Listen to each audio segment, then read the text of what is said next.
Tazalık. Tazalık olur.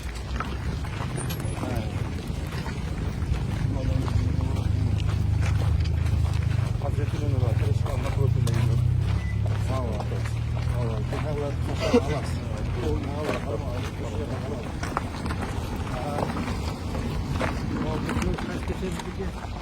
Ulan kıçası. Bu paket oturak.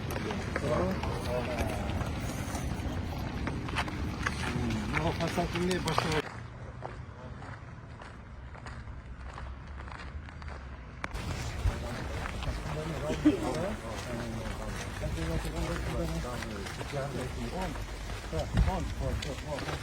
Güzel mi?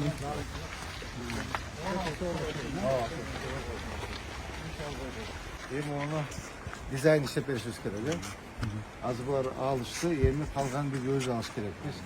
Yüz alıp son okupaytaga çeyin kazalap, böyle bir fasat işlep çıkıp, arıktın boyuna platformun üstüne koyup, setke sayaktı kılıp tartıp, molcandağı sonun kılıp teknika jötüren alıp teyizleşimiz kerak. Buna nemelerge, şekilleri gözde dizayn değiştirip, zabor kılısın. Şunumuz bu, zabor kılısın. Mondarı özleri bilişet var. Zabordu koyup, fundamentin koyup, peska blokuna vurup, tatına kayıp koğuzdup ve takaçayın aparıyorsun. Yolda hep biz yasayız. Şunumuz bu. Zaborlarını bir yaklaşık kanka hiç koysak, arasını belirledi de. Andan arxitektör bileti, qanday qilamiz? Ularning yo'llari narjoqdan o'zlarining yo'llari bor narjoqdan.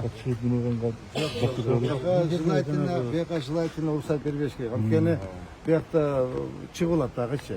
Жолдор бар да, мурда жол бар да, жол менен ката беришкен да. Жолго ruhsat бербеш керек. Bu yoq ачык туруш керек, түшүнүңөрбү? Ачык турсун болду. Единый забор кылабыз. Ушун тезирээк эмен бергиле, эме ким? Архитектор, түшүнүңүзбү? Единый облик verelim. Salon aldık.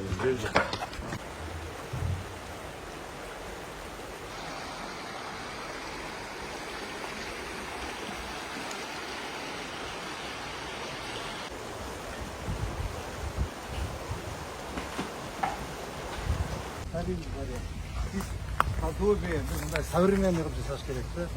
Современный kılıp жасап, tekrar başta fundamenti koyup, шикарный болуш керек да, современный болуш керек, кооз болуш керек. Түшүндүңөрбү? Белгиле жанагы дизайнын белгиле көрөлү, сунуштарыңар белгиле кандай кылабыз? Бул бактар бизе форматтагаш керек кийинчерээк. Баягы форматлаш керек кийинчерээк.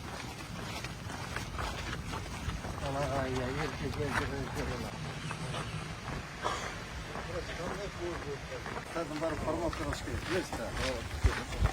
Formatlar kılıp. Sonra kılıp. Bu da boş gerek. Bu jitellerge dahi. Bu jitellerge dahi yemi. Zaborlar olsa beş gerek. Gördüğünüz gibi onlar remont kurbaş gerek. Hazır günden olsa gün suyu başlar. Bunda уже августтың bir қаншасы болып қалды? 5 болып қалды. Дағы bir 15-20 күнде суық түсіп, уже бетондар акырын құрғап қалады да. Осыға шейін маларға бүт барына жителермен сөйлесіп, рұқсатты беріп, фундаментін құйып, забор құйып, тоса беріш керек, елші.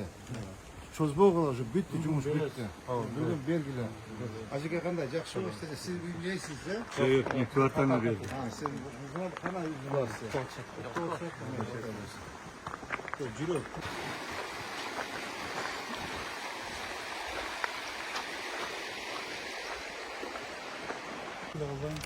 Ал ошого барабыз. Барабыз.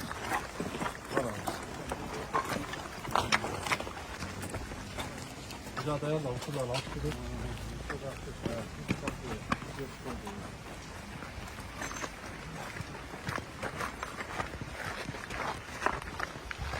Aşağısını aç.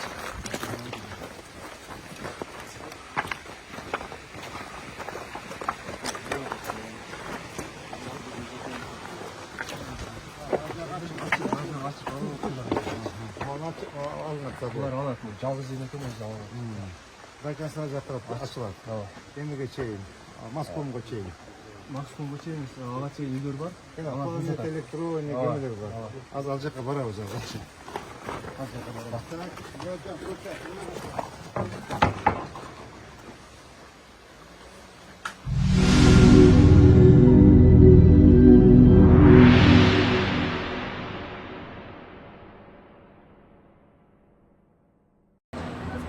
Урматтуу достор, милдеттүү камсыздандыруу 1-сентябрга жылды деген бул жалган кеп. Андыктан укук коргоо органдары сиздерге кайсыл күнү кайсы жерден болсо дагы айыппул салып коюшу ыктымал.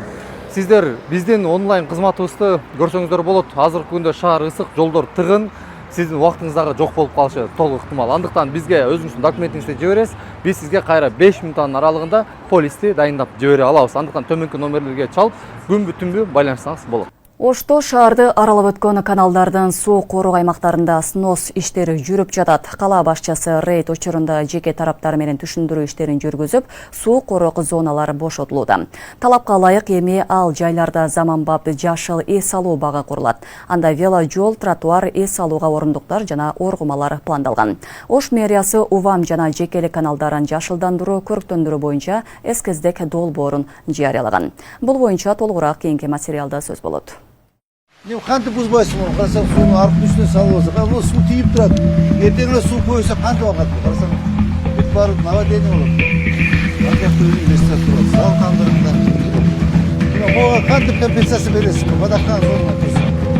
Егер қызыл кітейіп болса, мойзамды үйі болса, төлейсің компенсация үй бересің. Өғінде де үй бересің. Кім олса бересің. Арқын үстіне.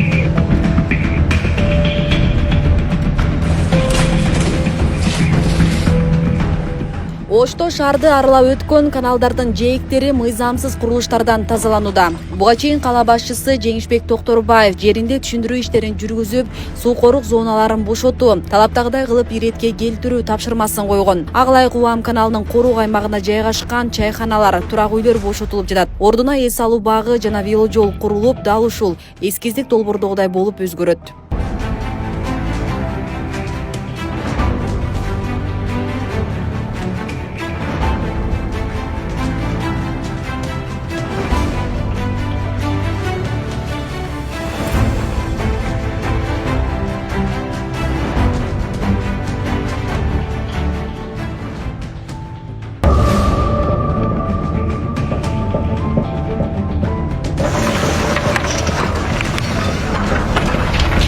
Ошондой эле жекелик каналынын жээгин дагы бошотуу иштери уланууда. Текшерүүдөн кийин ондогон объекттер бузула турган болгон. Шаар бийлиги жекелик каналынын суу коруу аймагын көрктөндүрүү жана жашылдандырууну колго алган. Долбоордун негизинде ушул видеодогудай болуп өзгөрмөкчү.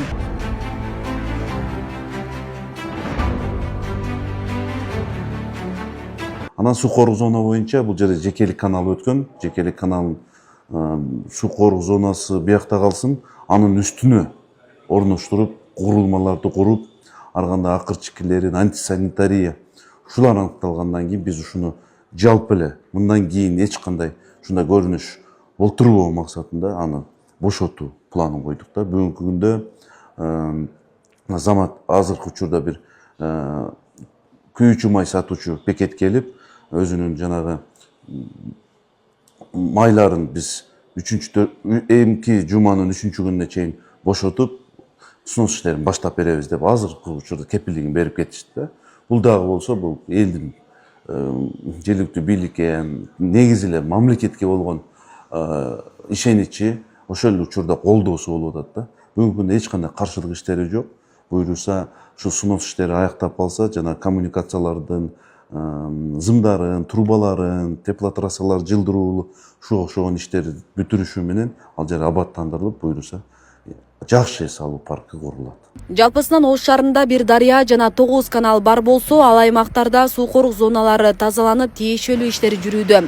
Бүгүнкү күндө каланын аймагындагы суу корук зоналар мэриянын балансында турат. Жергиликтүү бийлик мындан кийин терс көрүнүштөргө жол берилбей турганын билдирүүдө. Суу корук зонадагы жерлер бүгүнкү күндө Ош шаарынын аймагында өкмөттүн токтому менен баардыгы муниципалдык жерлер болуп бизге карап калды. Мурун суу фондунун жерлери болуп келген да. Бүгүнкү күндө бизге карап калды. Биз буюрса аларды кандайдыр бир деңгээлде мамлекеттик акталуу менен өзүбүзгө камсыздаган аракет кылабыз. бирок суу корук зонада эч кандай мындай кенемте төлөө каралган эмес.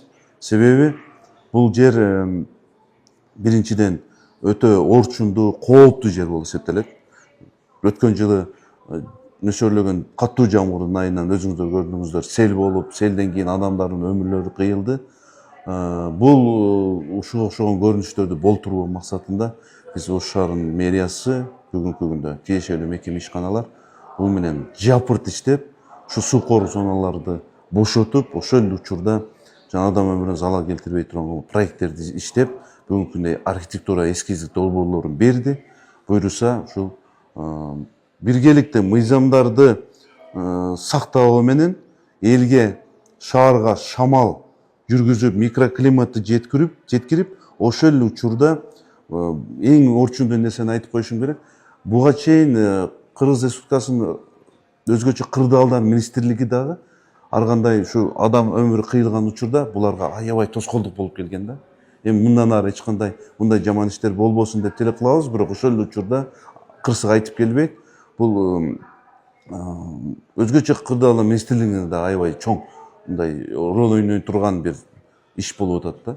Анан антисанитария деп өзүңүздөр көрдүңүздөр, шаар аймагында бир 100 метрликти алганда, 100 метрдин аралыгында кеминде бир 3-4 үйдөн өзүнүн саркынды суусун, жанагы водоканалдын тили менен айтканда ширин суусун, бул жана идиш аяк жууган самын суу, саркынды сууларын жалпы айтканда, ошол эле учурда канализацияларын чыгарып койгон учурлар болду да.